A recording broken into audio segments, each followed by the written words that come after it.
Tardes para todos, mi nombre es Laura Lugo, bienvenidos a otro espacio de GPAC, donde hoy vamos a tocar, pues vamos a hablar un poquito sobre un tema bastante nombrado en los últimos meses, sobre todo, es sobre productos mínimos viables. Igual pues es un espacio de 50 minutos, la idea es compartir conceptos básicos sobre qué es la aplicación y también, como hemos visto en otros espacios, también hablar un poquito desde la experiencia, que creemos que es como la parte fundamental de una teoría, ¿cierto? Que la teoría escrita es una cosa, pero digamos hay muchos tips, hay muchas situaciones reales que solamente cuando estamos en una situación podemos aprenderlo y también esa es la idea de este espacio, que podamos compartir.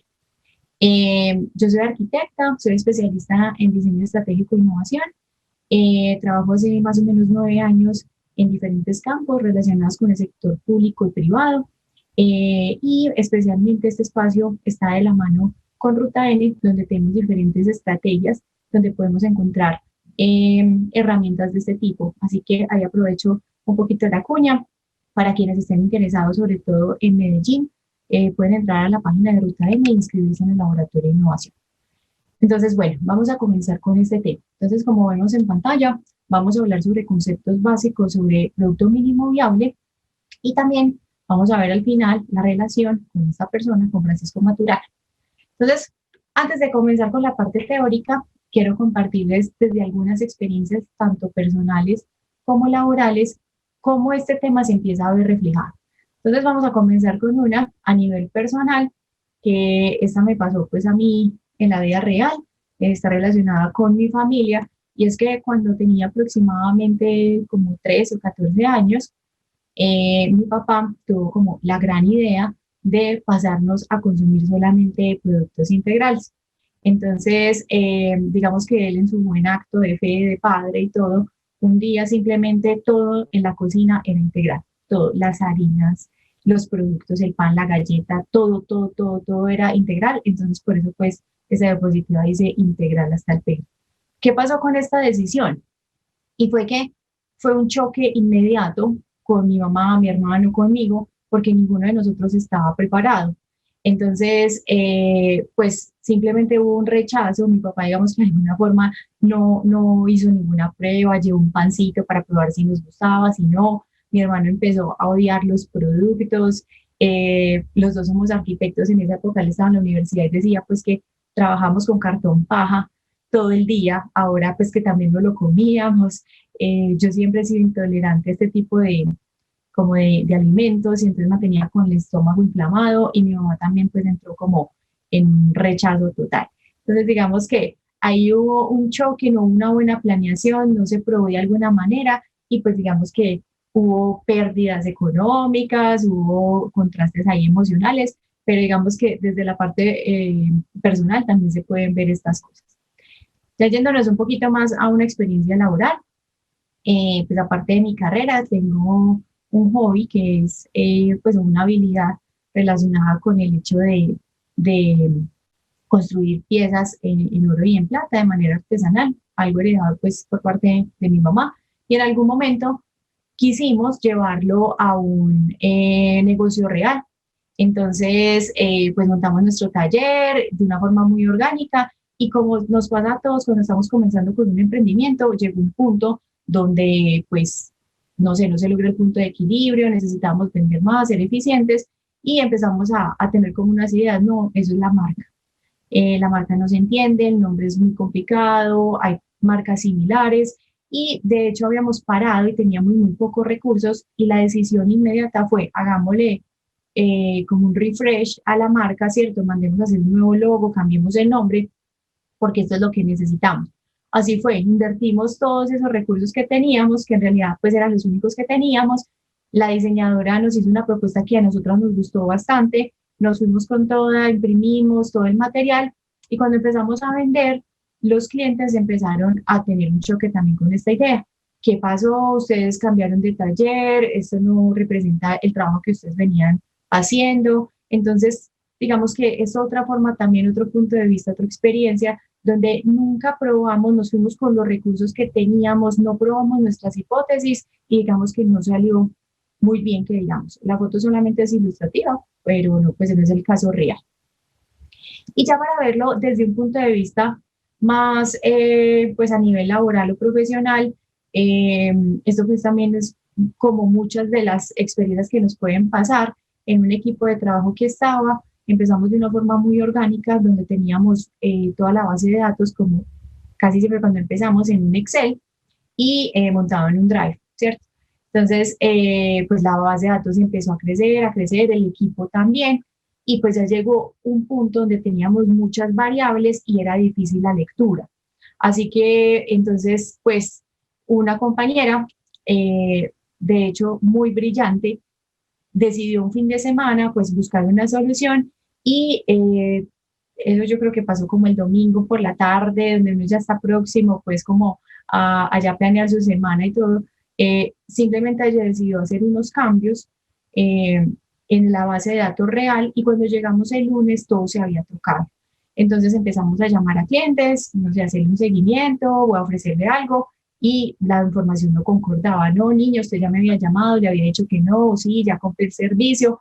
Entonces, eso fue un caos completo. Nos tomó aproximadamente 3 meses volver a recuperar la base de datos y pues más allá de esa acción, digamos que la gran enseñanza ahí fue que pues no nos atrevimos a probar, ¿cierto? A de pronto empezar a hacer pequeños ensayos que nos permitieran entender si eso era algo o no posible y pues que no se convirtiera en un problema mayor.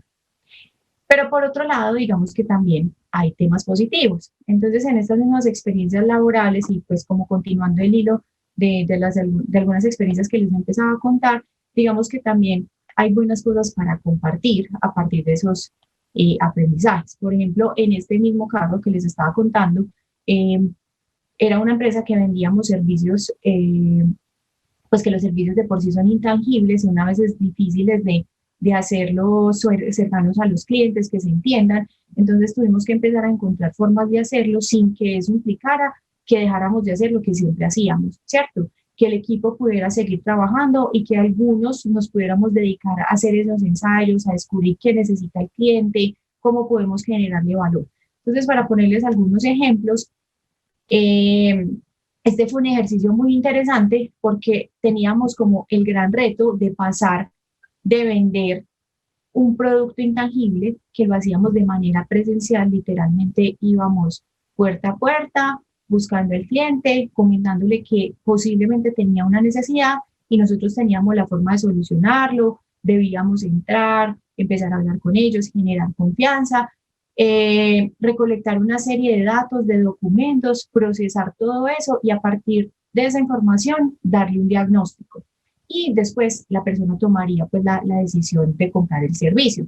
Entonces, ese método para nuestros clientes era bastante, pues funcionaba bien porque trabajamos con una población específica que no tenía conocimiento sobre este tipo de servicios y de alguna forma teníamos que evidenciarle la necesidad que tenía. Entonces, en ese momento funcionaba muy bien ese método, pero como les conté ahorita en la otra experiencia, la empresa, el equipo, los clientes empezaron a crecer y ya no era un tema escalable. Si queríamos crecer, no lo íbamos a poder seguir haciendo de esa manera. Teníamos que encontrar formas más eficientes de hacerlas, y como les decía ahorita, sin que eso pues tuviera como una implicación en la forma de trabajar actual. Entonces empezamos a hacer unos ensayos. Hubo una primera hipótesis, es que esto mismo que hacíamos de manera presencial lo podíamos hacer de manera telefónica. Empezamos a hacer uso de los recursos que teníamos, las personas que teníamos disponibles, las capacidades, conocimientos, y formamos una prueba con la cual teníamos maneras de medir si eso iba a funcionar o no, empezar a tomar decisiones y sobre todo lo que acabo de decir, hacer uso de los recursos que teníamos a la mano, ¿cierto? Cómo de una forma económica podíamos probar esas hipótesis. Esto requirió muchos, digamos, procesos de iteración, de mejoras, de darnos muchos golpes, pero digamos, estas cifras que están en la pantalla fueron pues fue un corte en alguno de los momentos que tuvimos, pero empezamos a tener indicadores pues, de este tamaño. Por ejemplo, tuvimos un 60% de mejoramiento en tiempo. Ya les conté ahorita que ese ejercicio lo hacíamos inicialmente de manera presencial, lo cual nos tomaba mucho tiempo, podría ser alrededor de 2, 3 horas, ¿cierto? Porque pues hay una dinámica ahí social, hablar, el alguito, las personas pues normalmente les gustaba hacer muchas de esas cosas, entonces ya como era de forma telefónica era un poco más eficiente. y llegamos a tener cifras de este tamaño. También tuvimos otro mejoramiento en costos de transporte. En esa dinámica requería que nosotros, como empresa, nos tuviéramos que desplazar a cada una de las casas, pues habían, digamos, trabajamos en la zona urbana, pero también teníamos casos en el área rural, y eso pues a nivel de logística, costos y tiempo requería muchas cosas. Entonces, pues así que hacerla por teléfono claramente iba a quitar esos costos que también teníamos que asumir. Y finalmente, este pequeño porcentaje que se ve súper chiquito ahí en relación a los otros, fue, digamos, uno de los grandes descubrimientos, porque digamos que el reagendamiento se daba mucho. Por ejemplo, si íbamos a ir a un pueblo, había una planeación, los llamábamos con tiempo, doña Marta, vamos a ir, a las 5 de la tarde tenemos la cita, sí, claro, venga, llegábamos, no sé, 1 o 2 horas de viaje y doña Marta no estaba. Se le había presentado algo, no se había comunicado, todo ese tiempo lo habíamos perdido. Mientras que vía telefónica simplemente también llamábamos antes, recuerde que mañana tenemos la llamada telefónica, si pasaba que no podía, inmediatamente se reagendaba, y si no, pues si pasaba en el momento, pues no era tan grave, era como listo, entonces queda reprogramada para tal día. Entonces, digamos que también la capacidad de haber podido tomar todos los datos y medirlos nos ayudó a saber qué estábamos haciendo mal, qué estábamos haciendo bien y cómo podíamos ir mejorando hacia otras versiones. En ese mismo caso, tuvimos, digamos, otros ejemplos muy interesantes que ya involucramos a las personas con las que trabajábamos. Eso fue un ejercicio muy interesante porque en este tema de tangibilizar servicios, y cuando digamos no hay claridad de qué es eso o hay terminología muy compleja o muy técnica, para nosotros inicialmente teníamos productos que nosotros como profesionales pues, del sector donde trabajábamos, eran claros, para nosotros pues era un elemento que servía para darle a entender al cliente qué era lo que necesitaba, pero para nuestros clientes no. Entonces tuvimos que empezar también con esa misma lógica a trabajar de la mano de ellos, que nos enseñaran, empezarlos a descubrir y realizar productos que realmente agregaran valor para ellos, que fueran entendibles, que les aportaran información de calidad y que con eso los facilitara también tomar decisiones. Así que eso digamos que fue un gana-gana.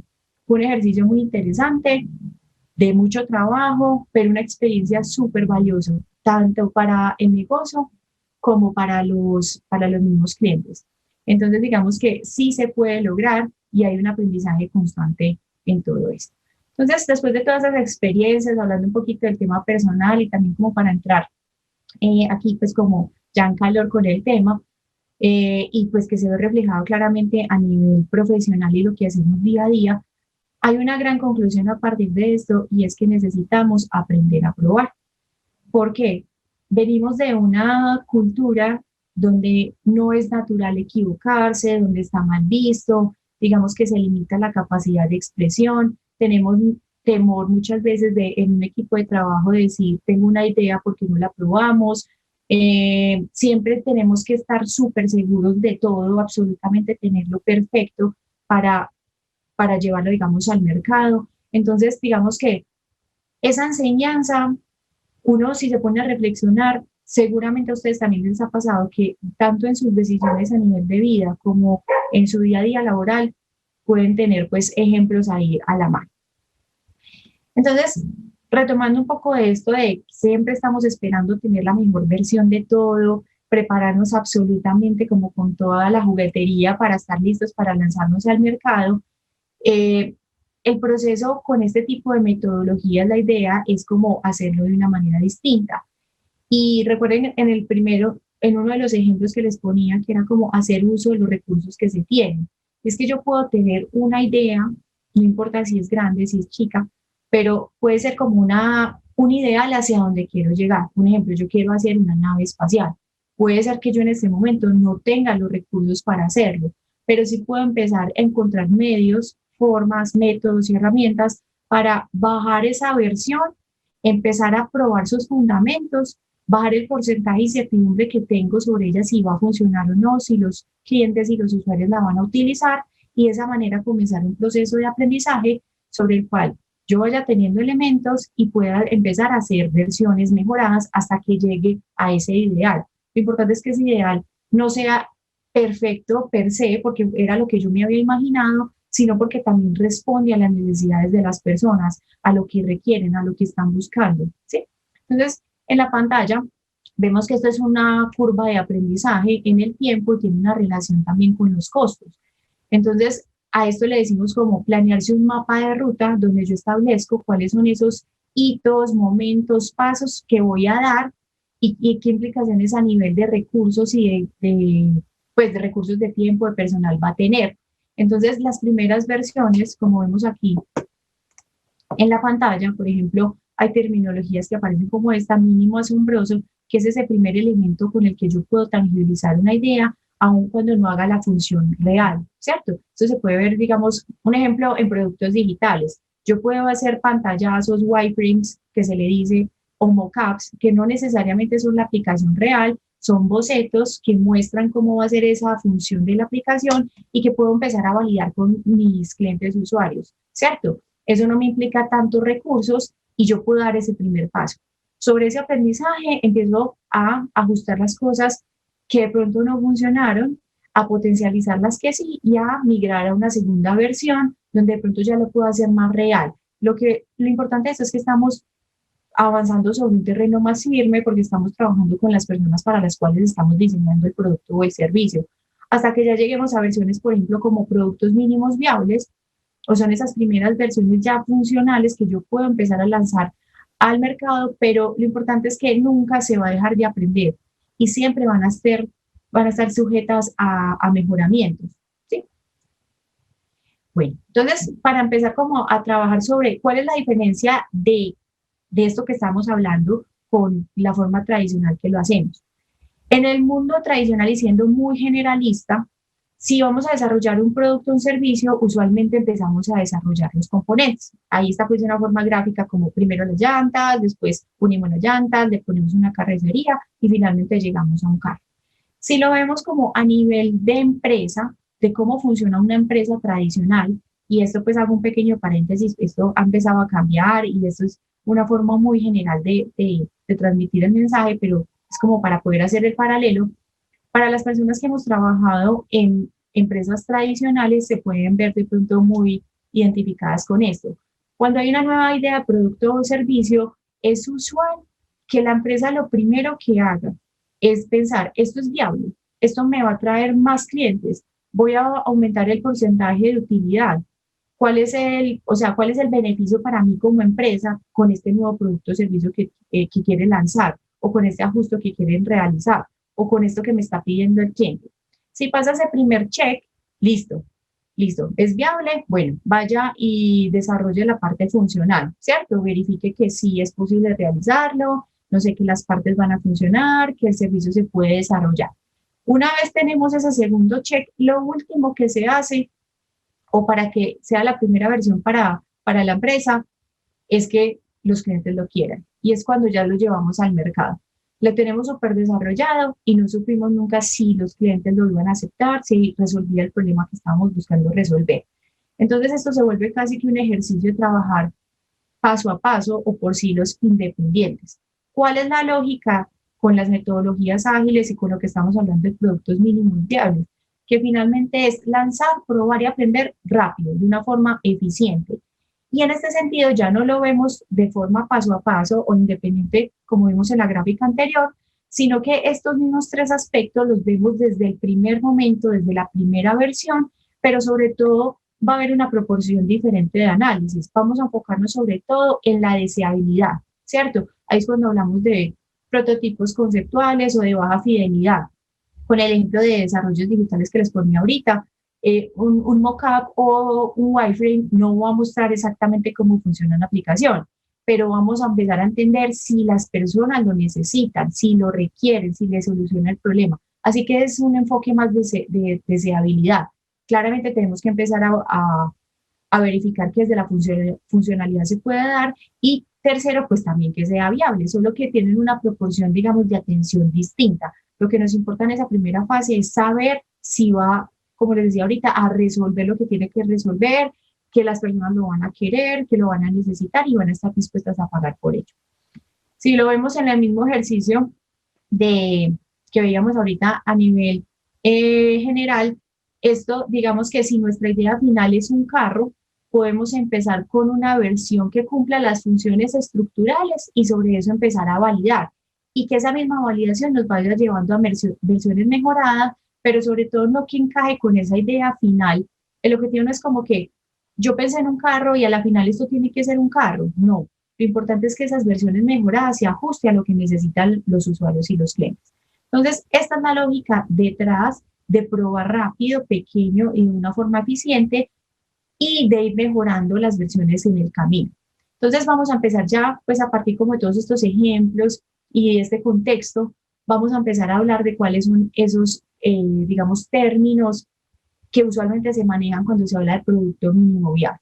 Entonces, aquí, primero que todo, les invito a que si tienen un proyecto en marcha, si tienen una idea que quieren lanzar, si hay, digamos, hay una dudita siempre que han querido mejorar un proyecto, un producto que han querido, digamos, desarrollar, lo pongan en mente y a partir de estos términos que vamos a empezar a ver, lo vayan pensando para que sea más fácil, digamos, su aplicación.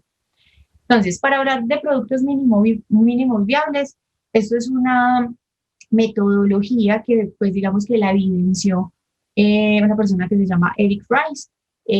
Hay libros, documentos, artículos muy interesantes alrededor de esto. Creo que también depende del enfoque de cada uno de nosotros. Hay unos que hablan muy como desde la parte teórica y muchos desde la parte, pues ya práctica y de experiencia.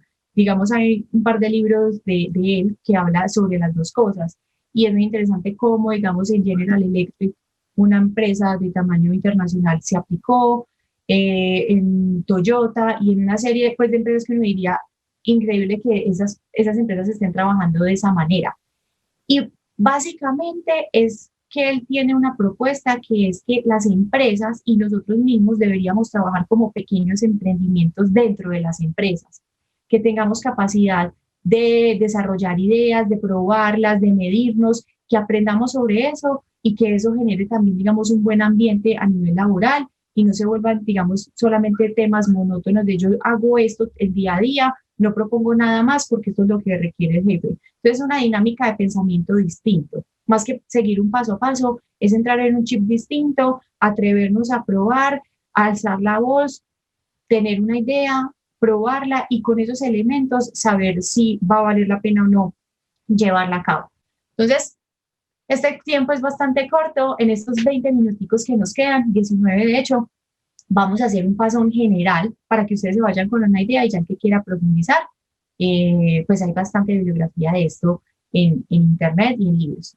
Bueno, entonces para comenzar, usualmente es importante que nosotros cuando vamos a pilotear o vamos a probar una idea tengamos conciencia de qué tamaño tiene, ¿cierto?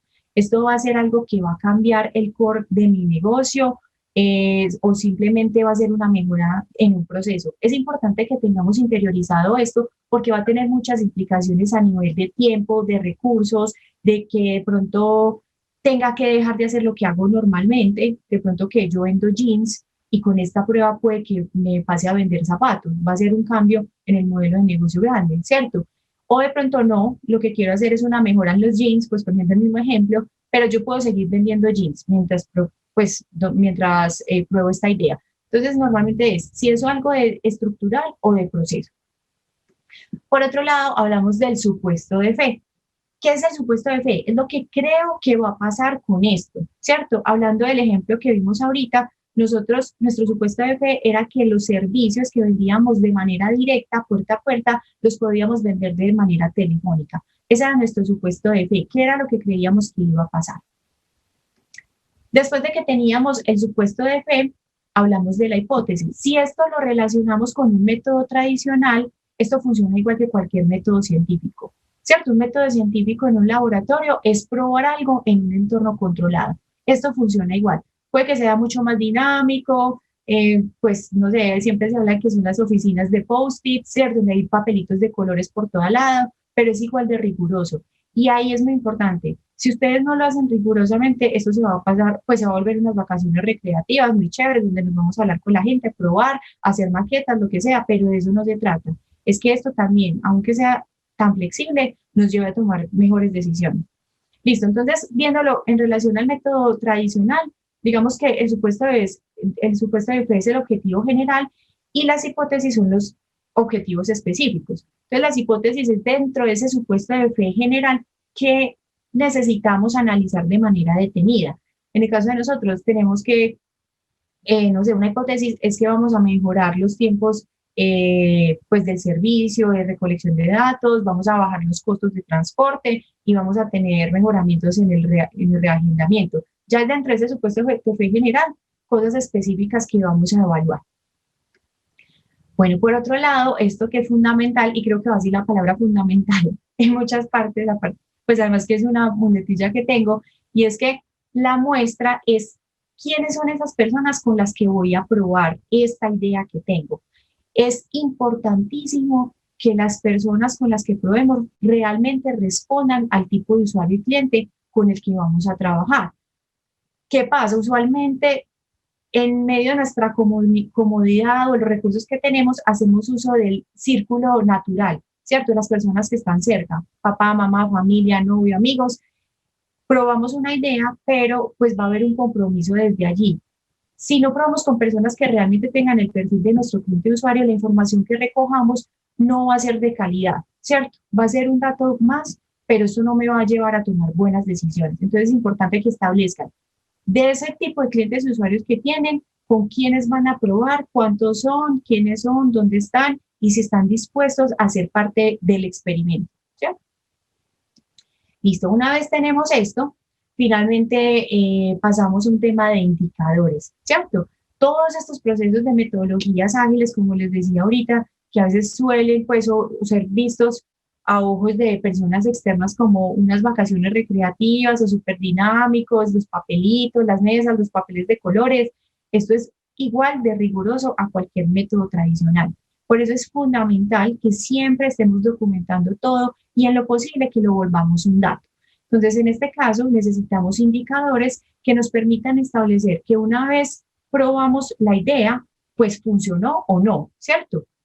Pues para que podamos tomar decisiones, porque si simplemente nos tiramos y sí, no, súper chévere, a todo el mundo le encantó, o también puede suceder como no, todo el mundo me dijo que no, no les gustó, pero ¿cuál es la base para eso? O sea, realmente cuál fue el porcentaje para que podamos tomar decisiones. Entonces, en indicadores, hay muchos tipos de indicadores, la idea es que uno no se llene y sobre todo cuando estamos piloteando cosas, pero digamos hay indicadores básicos dependiendo de cada modelo de negocio. Pero digamos, no sé, en nuestro caso era tiempos de llamadas, ¿cierto? O tiempos de procesamiento de datos, costos de transporte, ¿cierto? Eso era lo que nos iba a permitir saber si eso había funcionado o no, si habían habido mejoras o retrocesos. Listo, entonces cuando tenemos establecidos los indicadores, es importante que también contemos con una línea base. La línea base es ese dato a la fecha que yo tengo del indicador. Por ejemplo, a nivel de tiempo de recolección de datos, no me acuerdo bien en este momento, pero voy a poner un ejemplo, era la recolección nos tomaba aproximadamente 80 minutos. Sí, esa es la línea base de ese indicador, es el dato que yo tengo ahora. Si es algo que apenas voy a empezar, pues puedo mirar si bibliográficamente puedo encontrar algo que me sirva de referencia y una vez termine este piloto, para el siguiente piloto, mi experiencia de este primero va a ser la línea base, ¿sí? Entonces, línea base es el dato que tengo hoy del indicador para saber si esto fue por encima o por debajo. Bueno, entonces, ya una vez tengo la claridad sobre todos estos temas, es importantísimo que especifiquemos como equipo de trabajo cuál va a ser el paso a paso de esa implementación, ¿cierto? ¿Cuál va a ser el paso 1, 2, 3, 4, 20? ¿Dónde se van a recolectar? Si hay un formulario, ¿dónde está? ¿Qué se debía decir? ¿Cierto? Que haya una buena planeación logística para que, digamos, si son varias personas que van a implementar y que van a ser parte del piloto, pues se haga de una forma estandarizada para que cuando crucemos los datos realmente podamos tener pues poder sacar conclusiones. Porque, por ejemplo, si yo lo hago de una forma y mi compañera lo hace de otra manera, pues a ella le van a dar unos resultados y a mí otros, pero no vamos a poder tomar decisiones. Entonces, el paso a paso es fundamental que los establezca como equipo y que haya claridad para todos, que haya acceso para todos. Una vez tenemos el paso a paso, o pues digamos que muchos de estos temas que estamos viendo no necesariamente son en este orden, pero sí se deben contemplar al mismo tiempo, ¿cierto? O sea, no quiere decir que una vez tengo la hipótesis paso a la muestra, no, muchas veces se trabajan al tiempo. Entonces, con el paso a paso va a haber algo inherente que son los tiempos. Acá siempre la sugerencia es que el piloto tenga un inicio y tenga un fin, y que esté claro y establecido y que en lo posible lo cumplamos. Porque cuando no hay un principio y un fin, se nos vuelve una probadera constante que no tiene un momento donde tomemos una decisión, nos va a consumir muchos recursos y no estamos tomando decisiones, o sea, no estamos haciendo cortes donde digamos qué pasó, cómo vamos a mejorar, vamos a seguir, vamos a hacer ajustes o qué va a pasar. Entonces, a nivel de tiempo se puede hablar de cronograma, se pueden, digamos, establecer fechas de corte y bueno, puede que eso también nos lleve a hacer ajustes. No quiere decir que sea una camisa de fuerza, pero sí es importante que ustedes digan, por ejemplo, en un mes tomamos la decisión si continuamos con esto o no, porque durante este mes, la primera semana la vamos a dedicar a planeación de paso a paso, semana 2 y 3 implementación con clientes y la semana 4 análisis de datos. En un mes sabremos si esto funcionó o no, ¿sí? Entonces el tema de tiempos, importantísimo pues tenerlo en cuenta. Y después vemos términos como esta que es la iteración. La iteración es el proceso de mejora que se hace sobre algo, ¿cierto? Entonces, una vez pasamos por todo esto, lo probamos con nuestros clientes, lo registramos, eh, hicimos análisis de los datos, podemos identificar cuáles son los puntos de mejora para una siguiente versión, versión 2.0, 3.0, y como veíamos ahorita, digamos que en las versiones de un producto siempre debería estar sujeto a modificaciones, ¿cierto? Aun cuando ya esté muy desarrollado el producto o servicio. Posiblemente esté sujeto a cambios no estructurales del producto o del servicio, ¿cierto? Puede que esté sujeto a cambios de otro tipo, pero siempre debería estar abierto porque eso nos permite adaptarnos constantemente a las necesidades y los requerimientos de los usuarios y los clientes.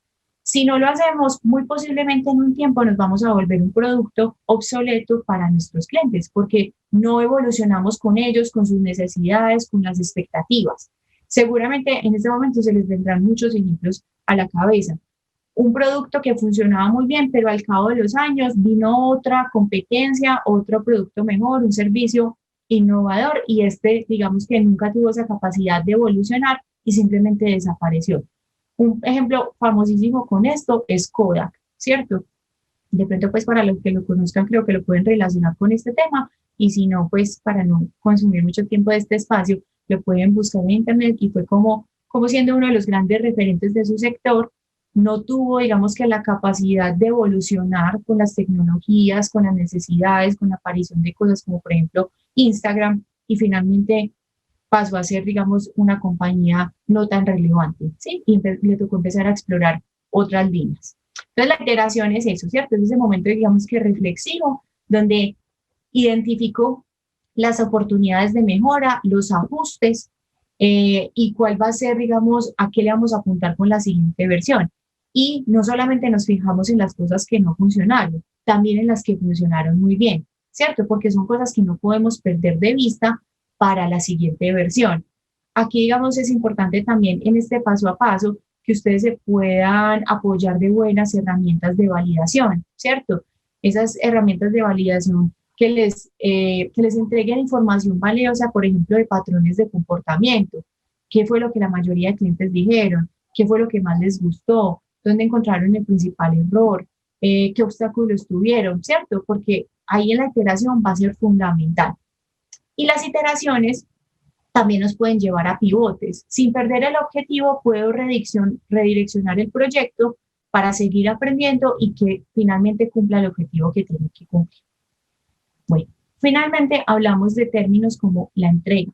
Esto usualmente se da, pues, de forma como más legible, se da, digamos, en empresas donde hay un equipo de trabajo que se dedica a hacer los productos mínimos viables o a pilotear, y es ese momento, por ejemplo, pues voy a inventar algo como en una empresa hay un equipo que desarrolla los productos y los servicios, pasa por todo este proceso Y una vez ya tiene fundamentos, ya lo probaron y digamos que tiene una versión que ya puede ir al mercado, se entrega a la empresa, ¿cierto? Bueno, este es el producto que vamos a empezar a trabajar o a lanzar, ya fue probado, esta es la versión con la que nos vamos, se le entrega a cada uno de los departamentos, cada uno pues con esa información hará su trabajo, el de comunicaciones, contabilidad, parte legal, operaciones, ¿cierto? Manufactura, pero ya hay como una certeza que esa versión funcionó y que cada uno de los actores alrededor de eso puede empezar a trabajar sobre ella.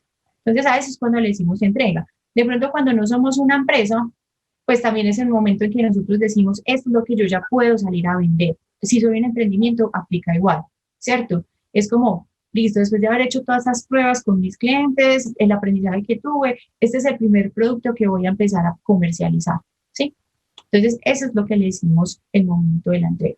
Entonces, en este momento, digamos que ya tenemos la foto completa o general de los conceptos que están relacionados con los productos mínimos viables. Así que, pues, la invitación en este momento es que piensen en los proyectos que tienen o si tienen una nueva idea que tienen, pues, por ahí en mente, piensen desde estos conceptos cómo están y prepárense rápidamente para probarlo. No nos pongamos como barreras en la mente como no tengo plata, es que yo no soy programador, es que yo no sé de hacer esto. Siempre habrá una forma de tangibilizar eso rápidamente, de manera económica, probarla, aprender sobre eso y que esos aprendizajes nos lleve a una siguiente versión. Entonces, para ir cerrando el tema, ¿cuáles son los beneficios de cambiar este chip, de pensar de esta manera, ¿cierto? De tirarnos al ruedo, pero de una forma controlada. Entonces, como les decía al principio, hay algo para iniciar que es muy importante, que es disminuir el porcentaje de incertidumbre. Siempre vamos a tener dudas sobre esa idea que quiero llevar al mercado, pero esto lo va a ayudar a disminuir, no lo va a eliminar. Siempre va a haber una posibilidad de que algo no funcione, ¿cierto? Por otro lado, descartar o rectificar ideas a bajo costo, lo acabamos de decir, ¿cierto? Hay formas rápidas de hacerlo, versiones económicas, que si no funcionan, pues no invertí toda la plata que tenía, como lo que me pasó a mí, que fue una de las experiencias que les conté al principio. Las posibilidades de identificar nuevas oportunidades de negocio, buenísimo. Puede ser que yo quería vender termos en el mercado, pero a partir de las pruebas me di cuenta que no era termos, sino vajillas. Pero entonces identifiqué una nueva oportunidad de negocio. Conocer a fondo el cliente, buenísimo. Quienes no conocemos a fondo el cliente, va a ser muy diferente, muy difícil, perdón, diferenciarnos y que nuestro producto o servicio encaje con ellos. Y finalmente, pivotar dentro del mismo negocio, que era lo que decíamos ahorita. Pivotar es encontrar nuevas formas, nuevos modelos sin perder el objetivo, ¿cierto? Pero eso es importantísimo y muy valioso para los modelos de negocio. Entonces, todo esto que estamos haciendo, este tipo de pensamiento responde a las metodologías de pensamiento diseño o de design thinking que están enmarcados en estos 5 pasos. Si viéramos esto en retrospectiva, durante todos esos conceptos que explicamos, van a ver que tiene una relación directa con esto. Estos son los 5 pasos normalmente que se hablan cuando se trata de desarrollar algo bajo un proceso de design thinking, ¿cierto? Que es el entendimiento, la divergencia, que es abrir el espectro, tomar decisiones sobre esto, prototipar, ¿cierto? O ver cómo de manera rápida podemos hacer una versión simple, validarla y con eso tomar decisiones.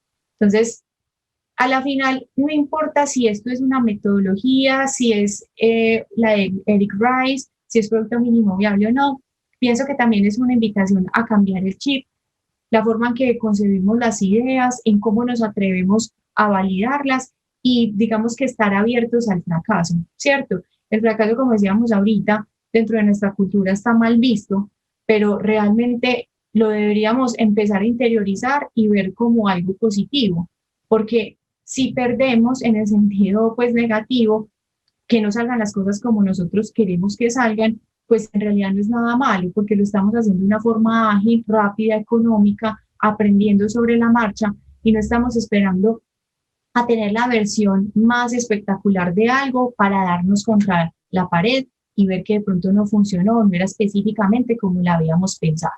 Entonces, al principio de la charla, les había dicho que íbamos a hablar de los conceptos básicos sobre producto mínimo viable, que es lo que acabamos de hacer, y la relación directa con Francisco Maturana.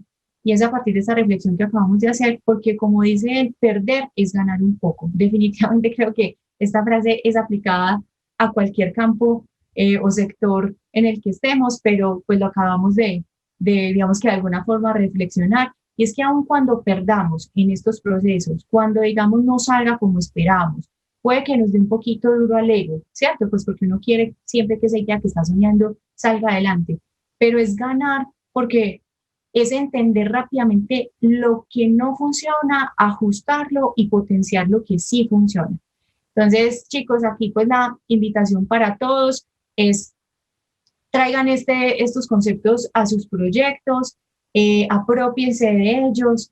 Hay mucha teoría alrededor de esto. Sin embargo, digamos que yo creo que lo valioso es implementarlo porque cada caso es completamente nuevo. Las personas que trabajamos en esto, donde nuestro día a día es estar con emprendedores probando cosas, cada día es un experimento nuevo, pero estamos abiertos a equivocarnos, a aprender de esto, a llevarlo a un segundo nivel y bueno, digamos que esa experiencia va a ser súper valiosa para cualquier idea que queramos salir a sacar adelante.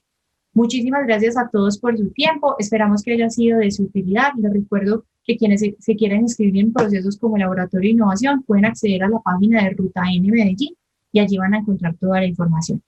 Les mandamos un abrazo muy grande y esperamos verlos en otro espacio. Que estén muy bien.